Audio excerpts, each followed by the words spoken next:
Esses parabéns aí a todos os envolvidos pela cantata, os regentes, os músicos, os coralistas, né?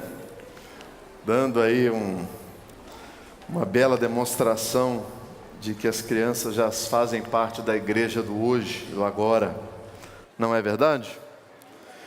Eu gostaria de, nessa manhã, conversar brevemente sobre um texto bíblico. E antes de convidá-los à leitura, eu quero trazer uma outra reflexão que vai servir de introdução para esse texto. Você já pensou nas coisas que o dinheiro não compra?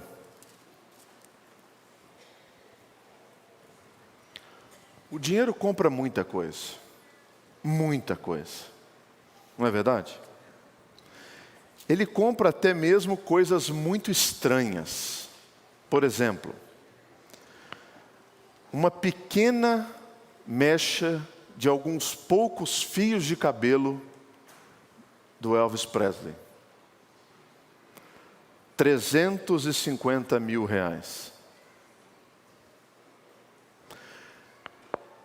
Hoje tudo virou gourmet. E tem gelo gourmet. Uma esfera perfeita de gelo, sem nenhuma bolha de ar dentro, chamado gelo de luxo, R$1.000. Há um tempo atrás, aquela famosa atriz Sharon Stone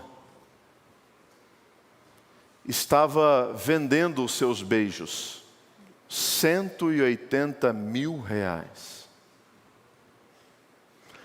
Se você quiser ser um imigrante ou ter a cidadania norte-americana, $500 mil. Se o seu esporte predileto for a caça, por R$500 mil, você é conduzido à caça de um rinoceronte negro. Na Índia, barrigas de aluguel são vendidas por R$20 mil. Tudo isso são coisas que o dinheiro compra. Mas tem coisas que o dinheiro não compra. O dinheiro compra ansiolítico, mas ele não compra a capacidade de relaxar. Ele compra joias, mas ele não compra o amor. Ele compra um quadro de pintura famoso, caríssimo, mas ele não compra a capacidade da contemplação. Ele compra seguros, mas ele não compra a capacidade de proteger as suas emoções. Ele compra lentes de contato, mas ele não compra a capacidade de ver os sentimentos expressos em cada olhar. O dinheiro, ele compra um manual de regras para educar, mas ele não compra um manual da vida. Essas são frases do Augusto Cury. Isso é o que o dinheiro não compra. Nessa época do ano em que nós somos inundados de propagandas, tivemos recentemente, há 2 dias, a Black Friday, incentivando você a comprar. Mas tem coisa que o dinheiro não compra. No Evangelho de Jesus, escrito por João, capítulo 14.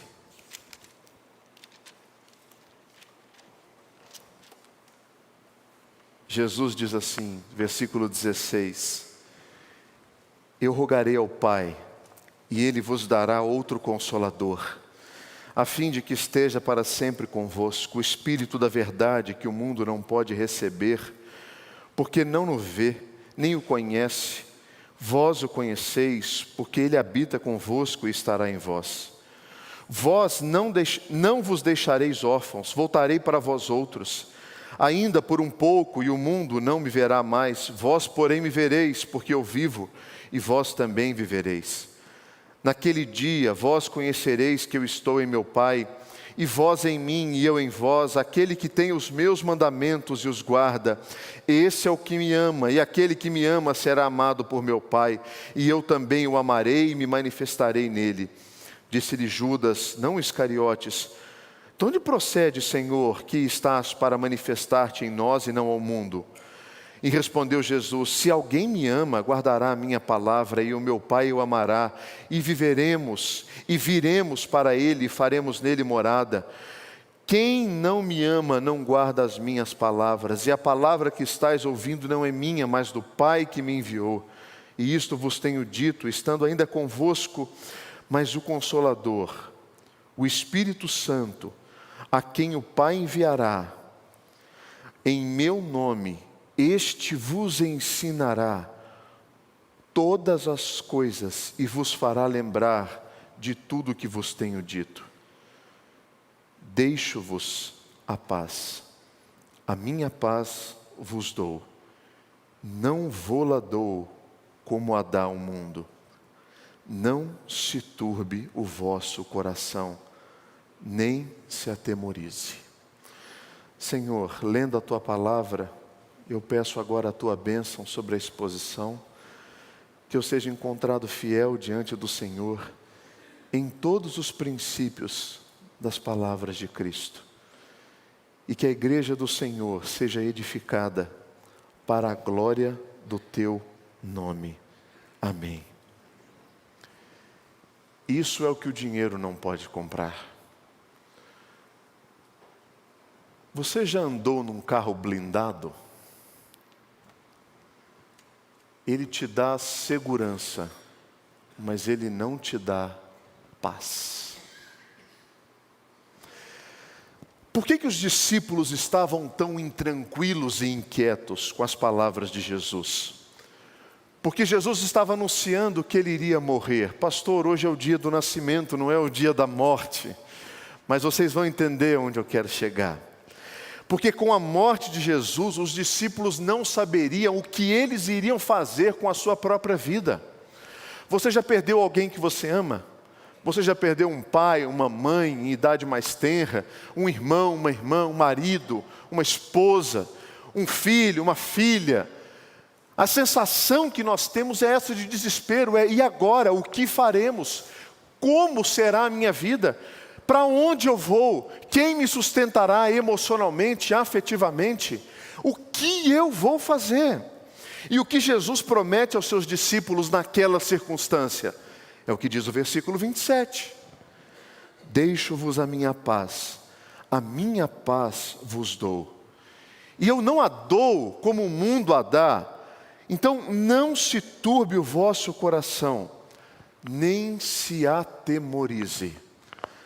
A palavra paz nesse texto bíblico é a palavra que às vezes é o nome de algumas pessoas. Eirene. Eirene. É a paz que é capaz de promover harmonia entre as partes.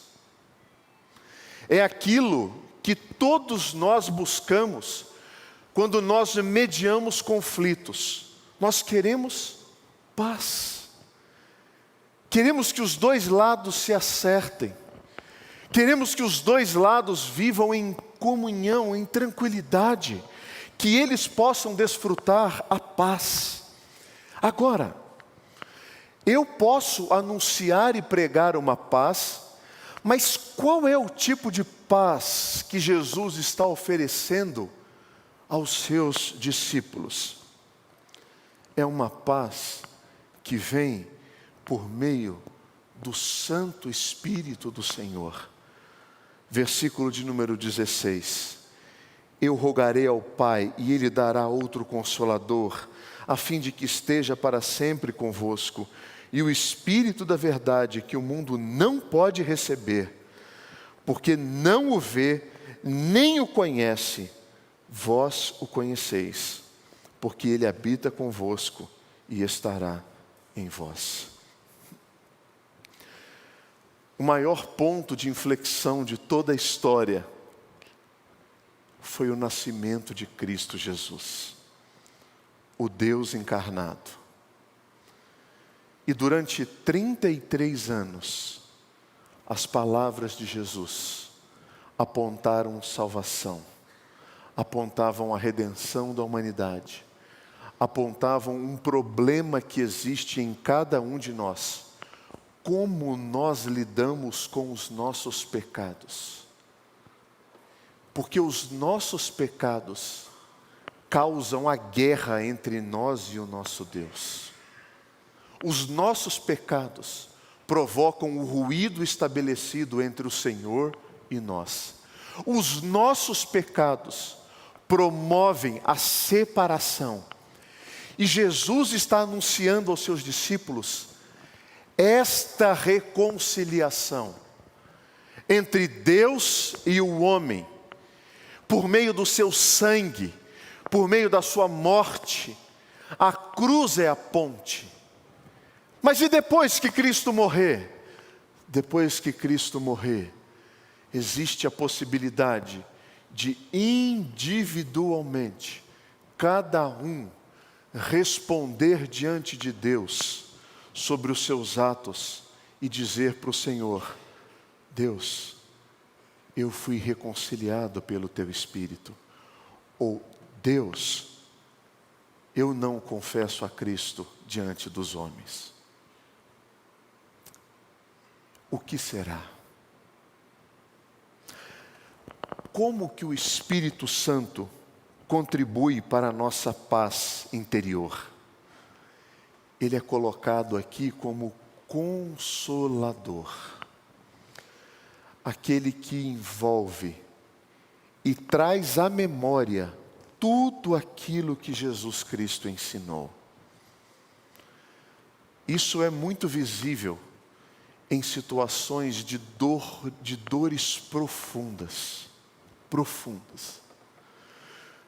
Quando você entende a realidade que te cerca, mas o seu coração não é abalado.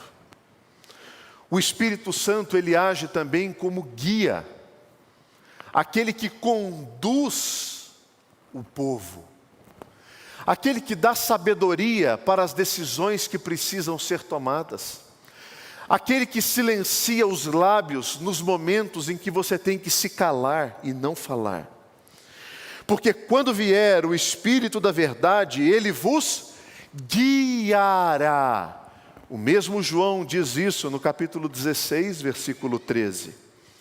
Mas ele não age somente como consolador, como guia, mas ele é também o nosso intercessor. O apóstolo Paulo diz assim: mas o mesmo Espírito intercede por nós sobremaneira. Desta maneira, o que nos é oferecido nessa manhã é uma paz que não se pode comprar. Agora, como Jesus concede essa paz aos seus discípulos? Através de uma promessa. Nada inquieta mais o ser humano do que a morte. Nada causa mais medo, nada causa mais transtorno, nada causa mais revolta, nada causa mais dor. E Jesus oferece essa paz por meio do versículo 19. Ainda por pouco o mundo não me verá mais, vós, porém, me vereis, porque eu vivo e vós também vivereis. A paz do Espírito Santo promove a vida eterna naquele que crê. A paz do Espírito Santo é a convicção de que ainda que morra, viverá. de que um dia os olhos que se fecham aqui na terra serão abertos na eternidade.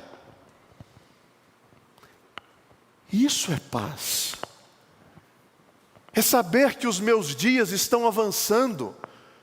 15, 20, 30, 40, 50, 70, 90, 100. Um dia esses olhos vão fechar. Mas eles serão abertos na eternidade. Isso não é motivo de paz? De que o Cristo o receberá através de uma promessa de vida eterna. Nós entramos no mês de dezembro e é um mês muito propício para nós assentarmos as nossas crenças com o motivo da nossa celebração. Hoje, agora pela manhã, em função do pouco tempo, a gente não consegue expor tudo aquilo que é relevante a respeito do nascimento. Por isso, nesse mês de dezembro, todas as noites, nós teremos uma série de mensagens voltadas exclusivamente para o Natal. E essa breve meditação dessa manhã é só para fazer com que você pense o que você está fazendo com a sua vida. Se o dinheiro não pode garantir todas as coisas, por que o nosso coração almeja garantir todas as coisas com Ele? Por quê? Por que a gente não para então de trabalhar como se esse dinheiro pudesse conquistar todas as coisas? Por que a gente não para de gastar como se a gente pudesse ter a alegria de conquistar todas as coisas por meio dele? Ou por que ainda a gente não para de juntar como se isso pudesse conquistar todas as coisas por nós? Se a paz interior que o seu coração almeja só pode ser dada por Jesus, busque-o por meio da leitura da sua palavra. Busque-o por meio da oração, dizendo para Ele assim: Deus, ajuda-me a viver como um discípulo de Cristo. Ajuda-me a ser uma discípula de Jesus Cristo. E quem sabe, a gente não prioriza, a partir desse mês, os encontros comunitários que celebram a fé, do que qualquer outra coisa. Se você veio a essa igreja nessa manhã, convidado por alguém, e que o cristianismo, ou a fé, ou a espiritualidade, ou a religião, ou seja lá qual for o nome que você quer dar, não é relevante para você, lembre-se que a paz que você procura para as inquietações do seu coração só podem ser dadas por Jesus Cristo, o nosso Senhor. Amém.